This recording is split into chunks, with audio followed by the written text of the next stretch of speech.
देखिए बेटा, हमारा गॉस थ्योरम जो चैप्टर स्टार्ट होता है, स्टार्टिंग में पहला हेडिंग क्या आती है? Electric flux. तो सबसे पहले आप जानिए इलेक्ट्रिक फ्लक्स को रिप्रेजेंट किससे करते हैं? फाई। यदि आप यहाँ छोटा सा ई बना दीजिए तो और ठीक रहेगा, क्योंकि रिप्रेजेंटेशन हो जाएगा कि इलेक्ट्रिक फ्लक्स का रिप्रेजेंटेशन फाई ई। क्योंकि मैग्नेटिक फ्लक्स भी होता है तो वहां पे फाई बी लिख दिया जाता है। अब मान लीजिए ये हमारे पास एक गिवन सरफेस एरिया थी, हमें एक एरिया दी गई थी, स्मॉल सरफेस एरिया। यहाँ पे एक पॉजिटिव चार्ज रखा था, बात क्लियर एकदम। अब पॉजिटिव चार्ज से इलेक्ट्रिक फील्ड लाइनें ऐसे क्रॉस होती हैं, निकलती हैं। जब निकलेंगी तो ये जो एरिया हमें दी गई थी, इसमें से इलेक्ट्रिक फील्ड लाइनें ऐसे आर पार करेंगी। तो कहा क्या गया? Number of electric field line, number of electric field line, कि कितनी इलेक्ट्रिक फील्ड लाइन इस गिवन सरफेस एरिया से क्रॉस की हैं, वो भी परपेंडिकुलर डायरेक्शन में, उन्हीं का नंबर क्या कहलाता है? Electric flux. तो डेफिनेशन क्या दी जाएगी? Number of electric field line that पास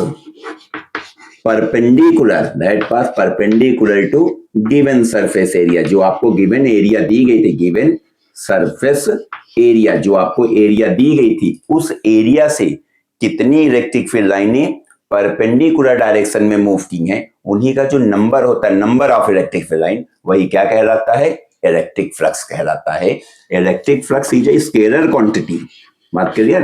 क्योंकि एक तरीके के नंबर की ही तो बात कर रहे हैं, तो ये स्केलर क्वांटिटी कही जाएगी। फार्मूला क्या दिया जाता? फाई ई बराबर इलेक्ट्रिक फील्ड लाइन मतलब ई और एरिया का मतलब डी ए।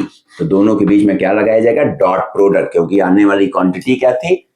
वो स्केलर क्वांटिटी में दी गई थी। तो फाई बराबर ई डॉट डी ए, या हम क्या लिख सकते थे? फाई ई बराबर E D A cos theta. बात क्लियर एकदम? ये दो तरीके के फार्मूले की बात की जाएगी। गॉस थ्योरम पढ़ने से पहले एक टर्म अलग से हम जान जाए, एरिया वेक्टर। तो एरिया एक वेक्टर क्वांटिटी हो गई। पहले तो हम ये बात याद कि एरिया एक वेक्टर क्वांटिटी हो गई। मान लीजिए एरिया हमारी यही थी,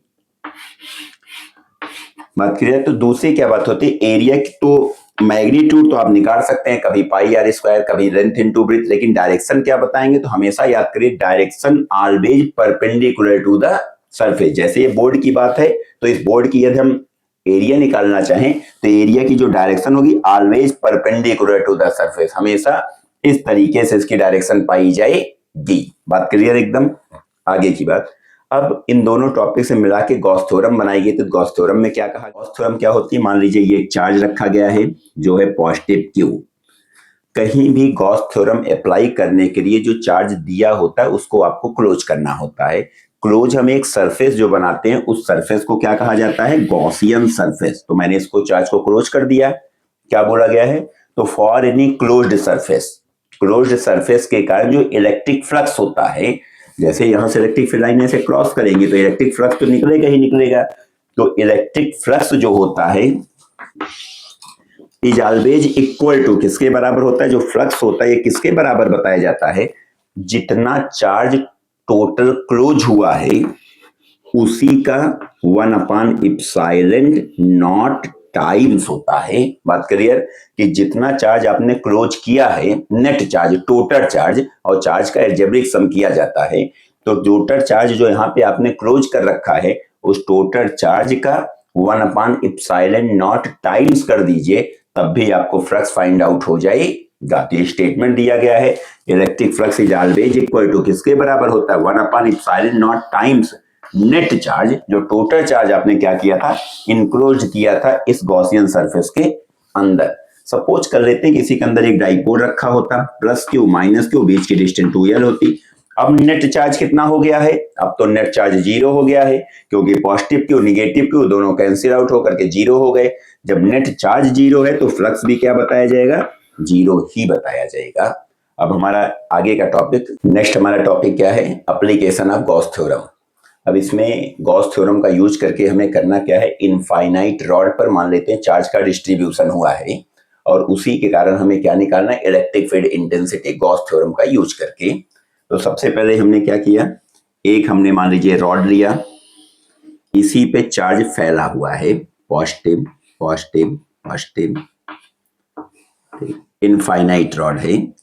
मान लीजिए आपको गॉस थ्योरम अप्लाई करना है कहीं, तो जो भी आपको रॉड दी जाती है उसको आपको क्या करना पड़ेगा, क्लोज करना पड़ेगा, क्योंकि गॉस थ्योरम क्लोज्ड सरफेस के लिए ही अप्लाई की जाती है। तो सबसे पहले हमने क्लोज किया, इसको क्लोज करने के लिए हमने गॉसियन सरफेस ड्रा कर दी। गॉसियन सरफेस किस शेप की, सिलेंडर के शेप की। मान लेते हैं इसकी लेंथ क्या है, हाइट क्या है, एल। बात क्लियर एकदम। अब इसमें तीन सरफेस की बात हो रही है। जैसे पहला सरफेस ये आ गया सर्किल के फॉर्म में, दूसरा सरफेस ये है, और तीसरा सरफेस आपका ये वाला लिया गया जिसको आप कर्व सरफेस एरिया कह देंगे। तीन सरफेस ली गई है। इलेक्ट्रिक फील्ड लाइन तो हमेशा बाहर ही निकलेगी, क्योंकि पॉजिटिव चार्ज से इलेक्ट्रिक फील्ड लाइनें कहां जाती हैं, बाहर जाती हैं। और यदि हम एरिया वेक्टर की बात करें तो इस टुकड़े का, ये जो सर्किल पोर्शन है, इसका एरिया वेक्टर कहां जाए, ये आपकी इलेक्ट्रिक फील्ड, और एरिया वेक्टर कहां गया आपका, ऊपर, क्योंकि area vector is always perpendicular to the surface. और इस कर्व सरफेस एरिया का इलेक्ट्रिक फील्ड भी बाहर और एरिया वेक्टर भी कहां जाएगा, बाहर ही जाएगा। बात कर लिया, डी ए लिख दिया।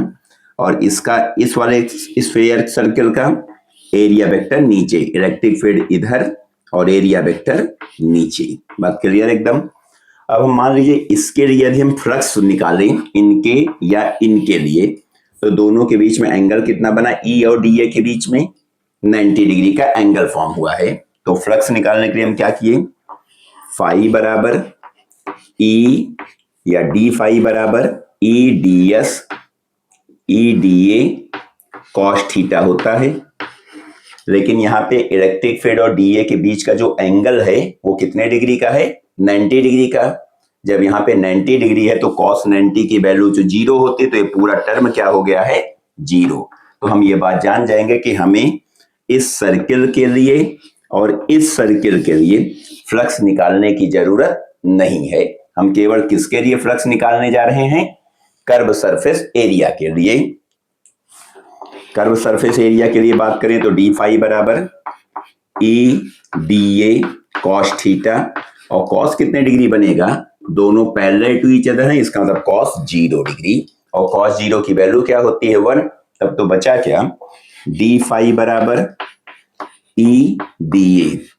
अब इसका हम क्या कर देते हैं, इंटीग्रेशन किए, तो डी फाई का इंटीग्रेशन क्या बन गया, फाई, ई का इंटीग्रेशन हुआ नहीं, कांस्टेंट टर्म था, और डी ए माने एरिया, और जैसे एरिया का इंटीग्रेशन किया तो पूरी कर्व सरफेस एरिया हो गई। कर्व सरफेस एरिया का फार्मूला क्या दिया गया, 2 pi R L, equation number 1। बात क्लियर। गॉस थ्योरम क्या कहती है कि फाई जो होता है किसके बराबर होता है, Q upon epsilon not, equation number 2। यदि हम दोनों इक्वेशन को ध्यान से देखें तो लेफ्ट हैंड दोनों इक्वेशन में क्या है, सेम। जब लेफ्ट हैंड सेम है तो राइट हैंड को सेम किया जा सकता है। अब देखिए हमने दोनों left hand side right hand side को सेम कर दिया, लेफ्ट हैंड साइड बराबर थे ही। अब E 2 pi are L equal to Q upon epsilon naught. आप साइड में देखिए लेमडा बराबर क्या होता है, क्यू अपान एल। यहाँ पे लेमडा क्या था, तो लेमडा मीन्स हो गया लीनियर चार्ज डेंसिटी, बराबर चार्ज, जो चार्ज आपने डिस्ट्रीब्यूट किया था वो बटे में कितने में डिस्ट्रीब्यूट किया था, लेंथ एल। तो क्यू की जगह पे क्या लिखा जा सकता है, हम मल्टीप्लाई करके लेमडा एल, तो E 2 pi are L equal to lambda L upon epsilon nought. L से एल कैंसिल हुआ, 2 पाई आर को कहां भेज दिया गया, नीचे, तो E equal to lambda 2 pi r, पहले से क्या था, एप्सिलॉन नॉट। तो ये आपका हो गया electric field intensity due to infinite rod. यदि आपको न्यूमेरिकल लगाना है तो आप ऊपर नीचे इसमें 2 का क्या कर सकते हैं, मल्टीप्लाई, तो हो जाएगा 2 लेमडा, नीचे क्या हो जाएगा 4 पाई एप्सिलॉन नॉट आर। इसमें न्यूमेरिकल वैल्यू पुट करने में आपको क्या हो जाएगी, application of Gauss theorem. Gauss theorem के टोटल 3 एप्लीकेशन थे, उसमें से ये दूसरा एप्लीकेशन है जिसमें हमें करना क्या, एक प्लेन शीट दी गई है, प्लेन शीट दी गई है, उसी प्लेन शीट के कारण हमें क्या निकालना है, इलेक्ट्रिक फील्ड इंटेंसिटी हमें फाइंड आउट करनी है। सबसे पहले देखिए हमने ये प्लेन शीट आपको बनाई, और इस पे जो चार्ज फैला हुआ है वो पूरे सरफेस पे फैला हुआ है। जब चार्ज पूरे सरफेस पर फैला हुआ होता है तो इसको कहा जाता है सरफेस चार्ज डेंसिटी। बात करिए सरफेस चार्ज डेंसिटी को रिप्रेजेंट किससे करते हैं? सिग्मा से। और सिग्मा बराबर होता क्या है? चार्ज क्यू अपान एरिया। बात क्लियर? अब देखिए एरिया की बात की जाए तो ये जो प्लेन शीट हमने ले रखी है ये आपको कुछ स्क्वायर के शेप में दिख रही है, रेक्टेंगल के शेप में दिख रही है। भाई सर्किल भी ली जा सकती थी, या तो कहिए स्क्वायर, रेक्टेंगल, सर्किल, किसी भी फॉर्म में हम ले सकते हैं, कोई भी शेप ले सकते हैं। ठीक, तो जब एरिया कोई भी शेप लेंगे तो एरिया तो बार बार बदलती रहेगी, मतलब जैसे कभी पाई आर स्क्वायर तो कभी लेंथ इनटू ब्रेथ। इसलिए कुछ अलग तरीके से काम किया गया। किया क्या गया, जैसे इसे चार्ज जो फैला था इसी पूरे चार्ज के कारण मुझे क्या निकालना था? Electric field intensity. लेकिन मैंने इसको निकाल क्या लिया? एक छोटे से एरिया के कारण सबसे पहले। बात क्लियर? तो हमने गॉस थ्योरम में सबसे पहले पढ़ा था कि जो भी एरिया के लिए हम गॉस थ्योरम अप्लाई करते हैं उसको क्या करना होता है? क्लोज करना होता है। इसको क्लोज करने के चक्कर में मैंने क्या किया? एक सिलेंडर ड्रा कर दिया। बात क्लियर? इसका मतलब जैसे ये चार्ज शीट इस पे फैली हुई थी इस प्लेट पर, तो इसमें एक सर्किल मैंने फॉर्म कर लिया इस तरीके से, और इसको क्लोज करने के लिए इस तरीके से एक सिलेंडर को खड़ा कर दिया गया। बात क्लियर? अब सिलेंडर में ध्यान दिया जाए तो एक ये कर्व सरफेस एरिया होगी और एक ये सर्किल होगा। दो ही तो एरिया होगी, क्योंकि ये वाली एरिया जो होगी वो तो ऐसे इसी में लगी होगी, उससे कोई लेना देना नहीं। तो ये कर्व सरफेस एरिया पाई जाएगी और एक सर्किल पाया जाएगा। इलेक्ट्रिक फील्ड लाइनें कहां जाएंगी? ऊपर, मतलब आगे की तरफ निकलेंगी। और इस सर्किल का एरिया वेक्टर भी कहां जाएगा? बाहर की ओर, बी ए। बात क्लियर? तो इलेक्ट्रिक फील्ड और एरिया वेक्टर के बीच में एंगल कितना बन गया है? 0 डिग्री का। लेकिन इस कर्व सरफेस की बात करें जो कि ऐसे करके पाया गया होगा, इसका एरिया वेक्टर कहां जाएगा? Always perpendicular to the surface, मतलब ऊपर जाएगा। तो यहां इस पे यदि एंगल की बात की जाए इलेक्ट्रिक फील्ड और एरिया वेक्टर के बीच में 90 डिग्री का एंगल फॉर्म हो जाएगा। तो यहां पे 90 के चक्कर में जैसे फाई बराबर E D A cos 90 put किए, और कॉस 90 की वैल्यू क्या होती है? 0। ये पूरा क्या हो गया? फ्लक्स 0 बताया गया। बात क्लियर एकदम? लेकिन इस सर्किल के लिए फ्लक्स निकाला जाए तो फाई बराबर या डी फाई बराबर, क्योंकि छोटे से एरिया के लिए निकाला जा रहा है, तो ई डी ए कॉस 0। बात करिए कॉस 0 क्यों लिखा? क्योंकि इलेक्ट्रिक फील्ड एरिया वेक्टर के बीच में 0 डिग्री का एंगल बना। कॉस 0 की वैल्यू 1 हो गई, तो आप नेक्स्ट स्टेप में इसको हटा दीजिएगा। अगली बात, मान लीजिए इसको इंटीग्रेट करके हम पूरे एरिया के लिए निकालना चाहें तो डी फाई क्या हो गया? फाई ई नोट कर लिया गया। डी ए का जब इंटीग्रेशन किए तो क्या बन गया? ये ए। अब ए बनने से फायदा है कि कोई भी एरिया होगी, चाहे स्क्वायर शेप में चाहे रेक्टेंगल शेप में, लेकिन एरिया क्या लिखी जाएगी? ए। दूसरी खास बात है कि जब ये थिन प्लेट शीट थी इस पर आपने चार्ज फैलाया था तो इलेक्ट्रिक फील्ड इंटेंसिटी इधर की बजाय इधर भी पाई जाएगी, दोनों साइड में होगी। तो एक इस तरीके का भी फिगर ड्रा किया जाएगा।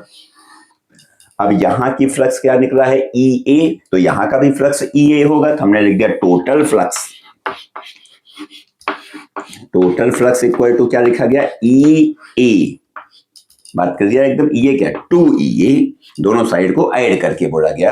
According to Gauss theorem phi बराबर क्या होता है? Q upon epsilon naught. This is equation number first and this is equation number second. दोनों इक्वेशन को ध्यान से देखा जाए तो लेफ्ट हैंड साइड दोनों में सेम है। जब लेफ्ट हैंड साइड सेम है तो राइट हैंड साइड को भी हमने सेम लिख दिया। 2EA इक्वल टू क्या लिखते हैं? Q upon epsilon not. तो Q अपॉन एप्सिलॉन नॉट आपको पहले बताया गया था। सिग्मा सरफेस चार्ज डेंसिटी क्या कहलाती है? Q upon A। तो Q की जगह पे क्या लिखा जा सकता है? क्रॉस मल्टीप्लाई किए तो सिग्मा A, यहां पर पुट किए सिग्मा A। 2EA बराबर में sigma A upon epsilon not. A से A क्या हो गया? कैंसिल, और इस 2 को कहां ट्रांसफर कर दिए? नीचे की तरफ। तो टोटल फार्मूला लिखा जाए तो sigma O E equal to sigma upon 2 epsilon naught, that is formula. तो आप याद कर लीजिए थिन प्लेट शीट होती है तो उसके कारण इलेक्ट्रिक फील्ड डेंसिटी कितनी होती? सिग्मा अपॉन 2 एप्सिलॉन नॉट होती है। अब इस पे हम रीजनिंग क्वेश्चन भी आता है, उसकी बात कर लेते हैं। एक प्लेट ये है जिसपे पॉजिटिव चार्ज फैला है, मतलब जिसकी सरफेस चार्ज डेंसिटी क्या थी? Plus sigma. दूसरी प्लेट शीट ये है, थिन प्लेट शीट, जिसकी सरफेस चार्ज डेंसिटी क्या थी, माइनस सिग्मा सपोज कर लेते हैं, इसमें माइनस चार्ज फैला हुआ है। यहाँ पे एक पॉइंट है P, यहाँ एक पॉइंट है Q। हमसे कहा गया इसी पॉइंट P और पॉइंट Q पर क्या निकालना है, इलेक्ट्रिक फील्ड इंटेंसिटी निकालना है। जहां पर इलेक्ट्रिक फील्ड इंटेंसिटी निकालना होता है वहां पे हम क्या प्रेस करते हैं, पॉजिटिव चार्ज प्रेस कर दिए। अब ये वाली जो प्लेट है इस पॉजिटिव को क्या करेगी, रिपेल, तो इलेक्ट्रिक फील्ड इंटेंसिटी पाई जाएगी E1। ये वाली प्लेट क्या करेगी, इसको अट्रैक्ट करेगी, तो इलेक्ट्रिक फील्ड इंटेंसिटी क्या हो गई, E2। हम नेट इलेक्ट्रिक फील्ड इंटेंसिटी की बात करें तो दोनों टर्म को आपस में ऐड कर लें क्योंकि ये दोनों सेम डायरेक्शन है। तो E टोटल बराबर या E नेट बराबर E1 प्लस E2, बात क्लियर एकदम। और एक प्लेट के कारण किसी पॉइंट पर इलेक्ट्रिक फील्ड इंटेंसिटी का ही डेरिवेशन हमें अभी अगले वीडियो में किया था इससे पहले। तो इसमें क्या गया, सिग्मा अपान 2 एप्सिलॉन नॉट, ये इलेक्ट्रिक फील्ड इंटेंसिटी एक प्लेट के लिए वैल्यू होती है, तो इसके लिए भी सिग्मा अपान 2 एप्सिलॉन नॉट, और दोनों ऐड किए तो बन क्या गया, सिग्मा अपान एप्सिलॉन नॉट। बात क्लियर एकदम। मान लीजिए हम आउटसाइड की बात करते तो यहाँ पे पॉजिटिव चार्ज रखते, ये वाली प्लेट इसको रिपेल करेगी सेम चार्ज होने के कारण, ये क्या करेगी, इनको अट्रैक्ट करेगी, तो दोनों इलेक्ट्रिक फील्ड की डायरेक्शन क्या थी, जस्ट अपोजिट थी, इसलिए नेट इलेक्ट्रिक फील्ड क्या पाई जाएगी, 0। बात क्लियर। तो इसमें आपको क्वेश्चन अनदर टाइप के क्वेश्चन हो सकते हैं, कभी दोनों निगेटिव हो सकती है, दोनों पॉजिटिव हो सकती है, लेकिन आपको निकालने का पैटर्न यही दिया जाएगा।